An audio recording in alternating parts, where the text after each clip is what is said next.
Владата на СДС пред само една недела се жалеше дека има пренатрупаност во администрацијата. Но затоа, тоа не важи за целиот Сорос сектор, новинари блиски до СДС и нивните партиски членови кои добија работни места. СДС и ЗАЕВ ги вработија сите оние кои изминатиот период најдрско и најплукачки го напаѓаа раководството и владата на ВМРО-ДПМН. Но исто така и продолжува практиката СДС во владата да вработува и новинари кои се блиски до нив.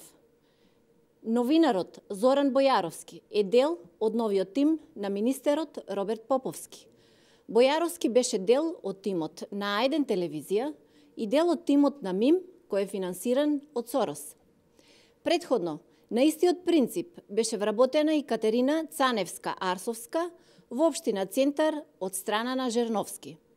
ЗАЕВ во владата на СДС ги вработи и Бојан Маричик од невладината за европско образование, сопруг на поранешната пратеничка Маринела Тушева, Дане Талевски од Институтот Прогрес, Маријан Заборчанец од МОВ.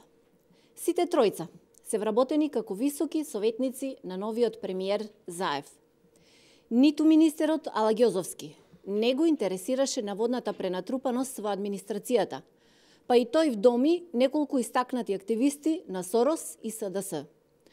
Новинарот Петрица Рачини, кој по потреба е и дел од невладината Цивил и МИМ, институтот е советник во Министерството за култура. Никола Наумовски, братучедот на Шекеринска од Распеани Скопјани, е нов вработен во Министерството за култура. Петар Арсовски, кој го напаѓаше проектот Скопје 2014, исто така е нов вработен во Министерството заедно со Ѓунер Исмаил, кој сакаше дислокација на спомениците. Бранимир Јовановиќ од Шарената револуција е новиот советник во Министерството за финансии.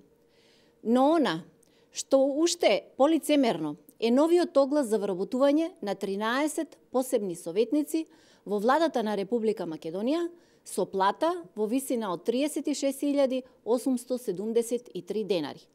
Ваквиот оглас доаѓа откако пред само една недела Рашковски и Манчевски тврдеа дека јавната администрација се соочувала со превработеност. Очигледно, тоа важеше само една недела. СДС изминатиот период во обид да ја манипулираат јавноста, прикажувајќи ја предходната влада како неодговорна и расипничка, која создала превработеност, се фатија во сопствената лага. Сите лаги на СДС и ЗАЕВ пропаднаа во вода. На лицемерието на СДС му нема крај.